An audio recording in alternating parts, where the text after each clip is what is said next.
The Maldives, famed for its turquoise waters and coral-ringed islands, is also the world's lowest-lying nation and one of the most threatened by climate change. With an average elevation of just 1.5 meters above sea level, even modest rises pose catastrophic risk.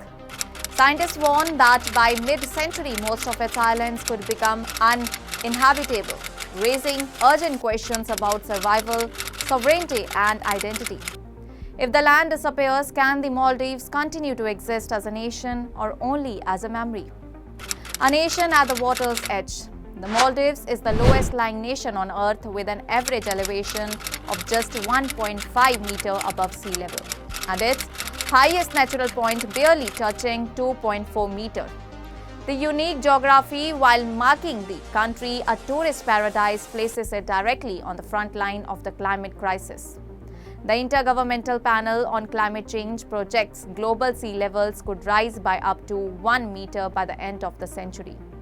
For the Maldives, this spells disaster.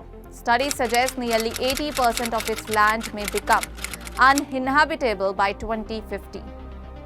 The immediate threats are not just inundation, but loss of freshwater aquifers, relentless coastal erosion, and increasingly frequent flooding that could render communities unsustainable. What happens to a nation without land? International law defines a state by its territory, population, government, and ability to interact with other states. But what if territory disappears beneath the ocean?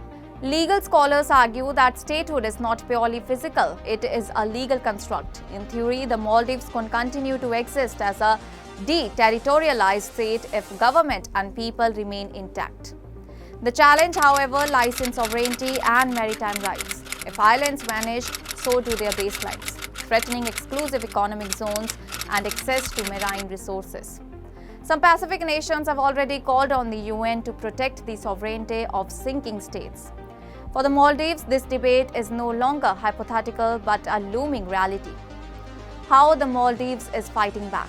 Despite the grim outlook, the Maldives is actively experimenting with solutions. Number 1. Reclaiming land.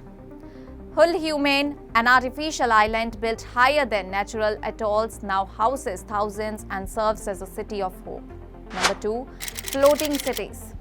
Blueprints are underway for floating neighborhoods that rise with the sea, reinforced by coral supporting structures. Number 3. Coastal protection. Breakwaters, sandbags, and groins line many shores, while reef conservation efforts aim to preserve natural defenses that absorb wave energy.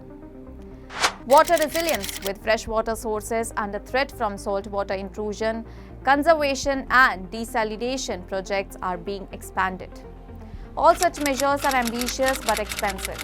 Estimates suggest that Maldives could require $8 to $9 billion to build long-term resilience, an impossible figure for a nation contributing less than 0.004% of global greenhouse gas emissions.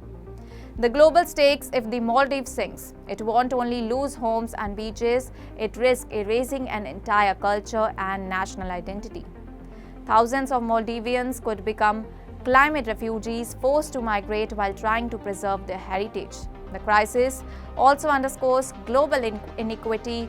Wealthy, high-emission nations continue to delay aggressive climate action, while small island states like the Maldives pay the highest price. Maldives leaders have repeatedly urged the international community to operationalize climate finance mechanisms, such as the Loss and Damage Fund, arguing that survival should not come at the cost of crushing debt. Ultimately, the question of whether the Maldives will cease to exist is as much political as environmental. Legally, the nation may endure even without land, but the survival of its people, culture, and sovereignty depends on urgent global action. For now, the Maldives remain afloat, but the tide is rising fast. That's all for now. Stay tuned to the Savera for more updates. Do like, comment, and subscribe to the channel.